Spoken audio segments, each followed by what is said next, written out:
ארוממך אדוני כי דילתני, ולא שימחת אויבי לי.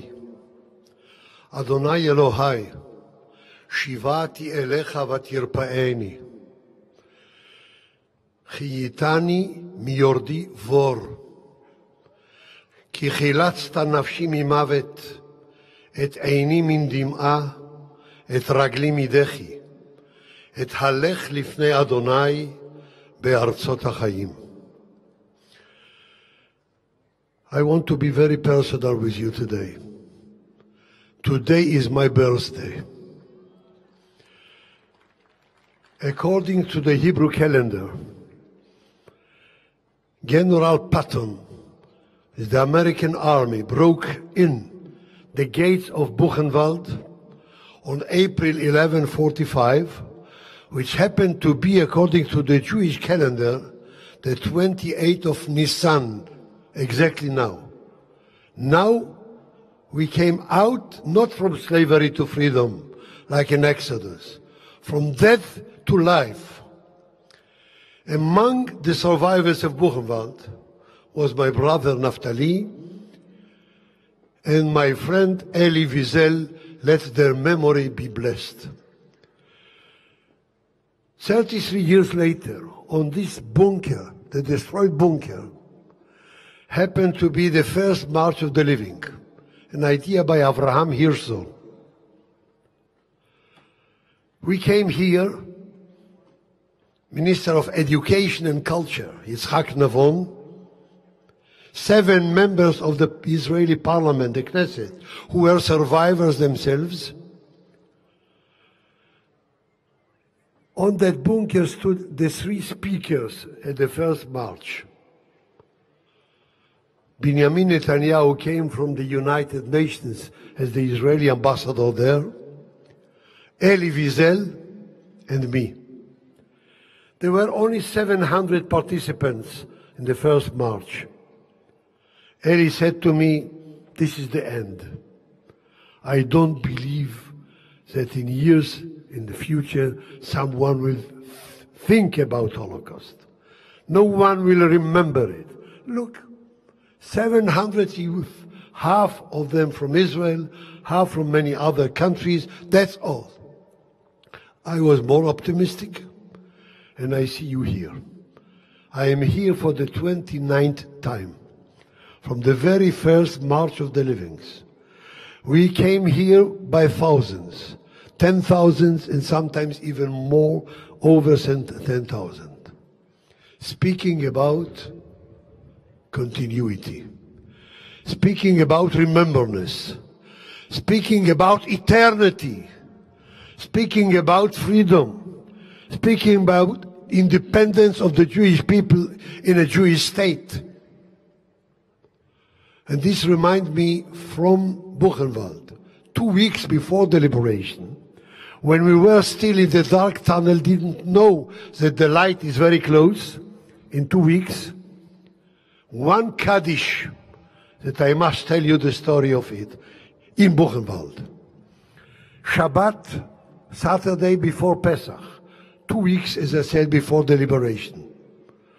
From my city here in Poland, Piotrków Trybunalski, I came with my brother Naftali and friends of us, Moshe Pshigurski and his father Leibel.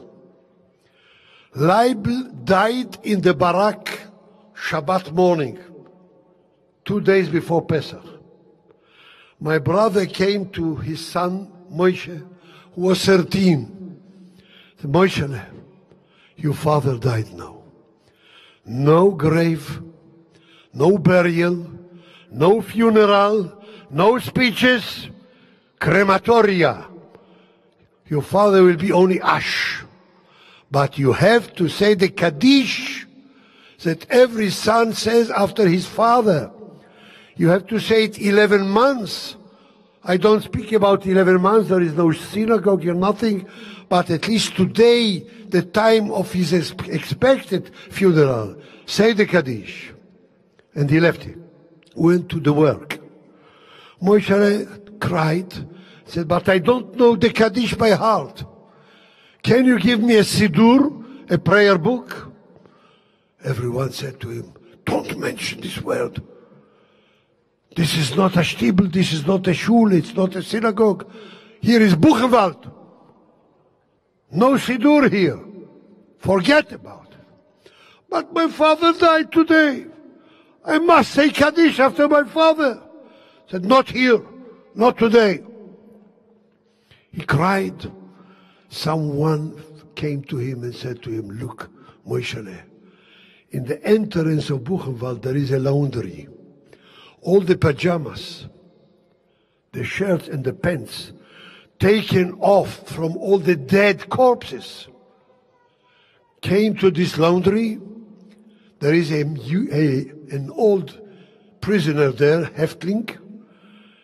When he came here, he was permitted to bring a siddur with him, a prayer book.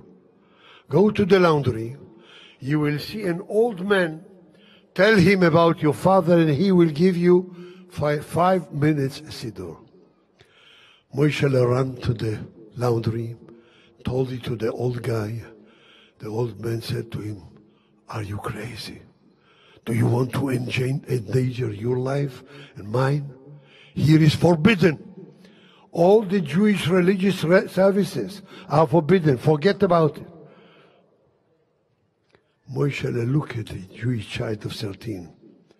After 5.5 years in hell, he put his hand in the pocket of the pajama, took out a piece of bread, black, hard like a stone, 150 grams bread a day for every prisoner, every fat Häftling, and said to the old man, even it's Shabbat today, which is forbidden to fast, you have to eat.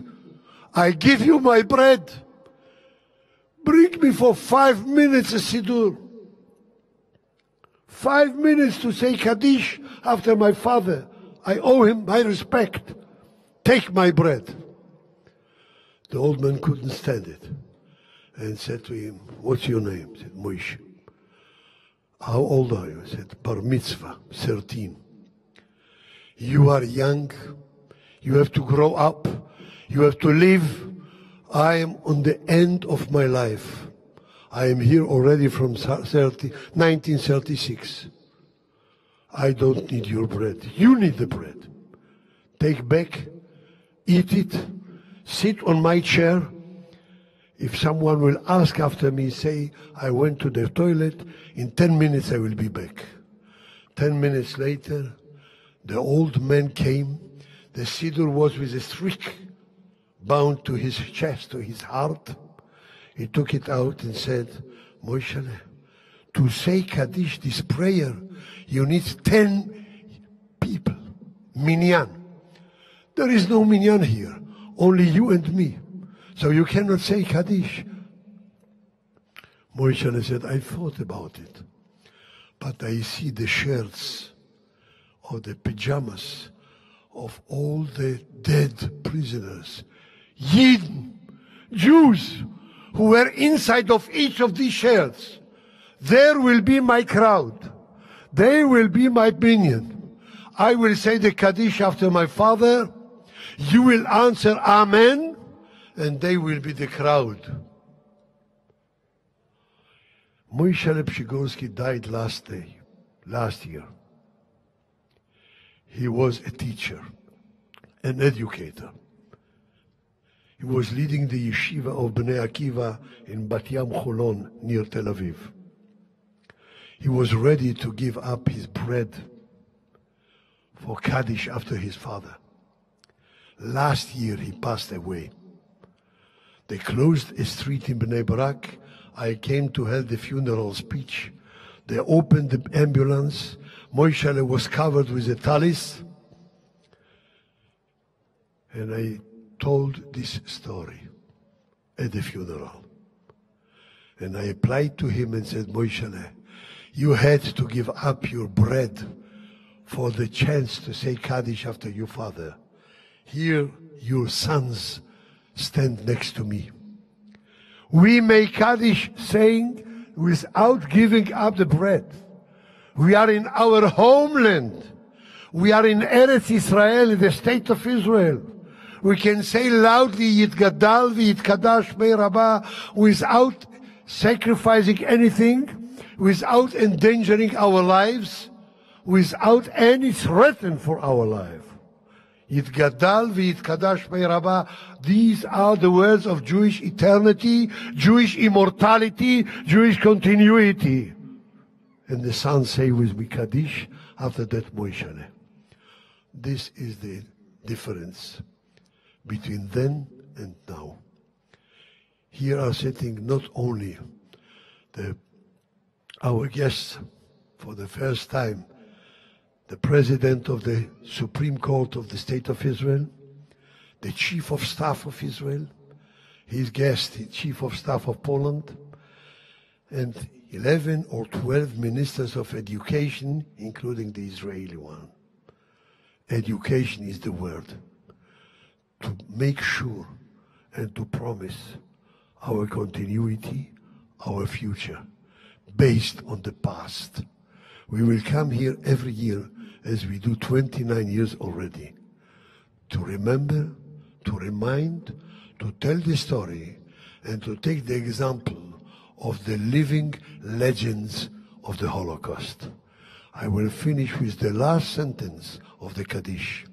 This is our prayer, our wish, and our dream.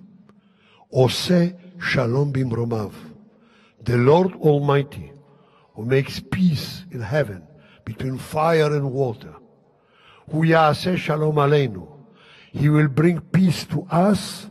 Ve'al Kol Israel, I may add, Ve'al Kol Ha'olam Kulo. Peace for all mankind and all over the world. Ve'nomar, and let us say, Amen.